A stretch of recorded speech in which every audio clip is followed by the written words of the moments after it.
ZVL.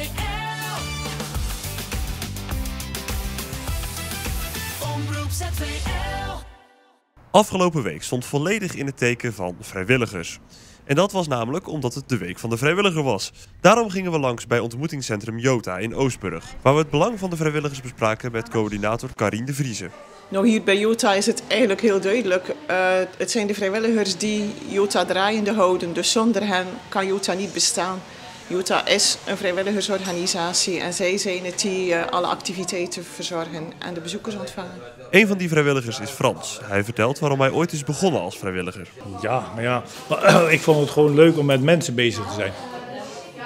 En in mijn vak had ik dat heel veel gedaan en op een gegeven moment was dat klaar. Dus toen had ik op een gegeven moment zoiets van, ik wil voor een ander klaarstaan en samen met anderen gewoon nog wat leuke dingen doen. En dat kan ik hier doen, dat doe ik op twee manieren. Ten eerste door koffie te schenken en ten tweede door te wandelen. En dat wandelen doet hij met een groepje enthousiastelingen, waar Hedwig deel van uitmaakt. Zij is blij met de aanwezigheid van de vrijwilligers, vanwege de band die je opbouwt met elkaar. Je praat eigenlijk over dingen die je niet zomaar deelt.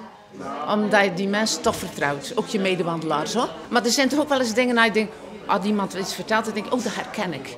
Ja. En dan praat je daar samen over en dat vind ik heel fijn. En Frans is daar een goede begeleider in. Het is heel belangrijk natuurlijk hier bij Jota, maar ook in de hele samenleving, dat mensen vrijwillig iets voor een ander betekenen.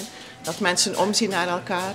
En wat we hier zien bij Jota is dat vrijwilligers zelf ook aangeven dat het voor hen belangrijk is om iets te betekenen en om elkaar hier te treffen. De sfeer is hier veel meer gericht op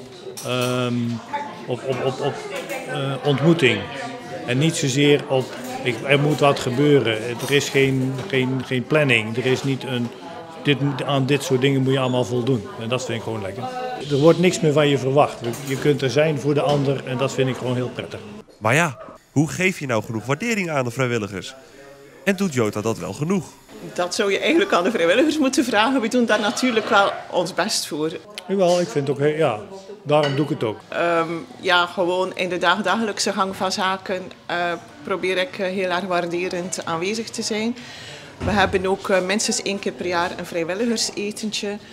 We gaan 1 keer per jaar op uitstap. Dan gaan we naar een ander inloophuis op bezoek en dat koppelen we dan aan een etentje of aan iets cultureels. Als afsluiter deelt Karien nog een boodschap over het belang van de vrijwilligers. Er moet zoveel gedaan, er wordt zoveel gevraagd. Altijd handen tekort, vragen te veel.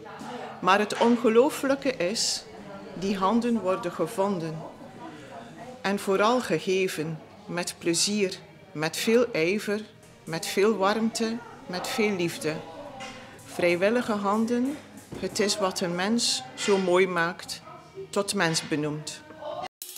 ZVL. Omroep ZVL.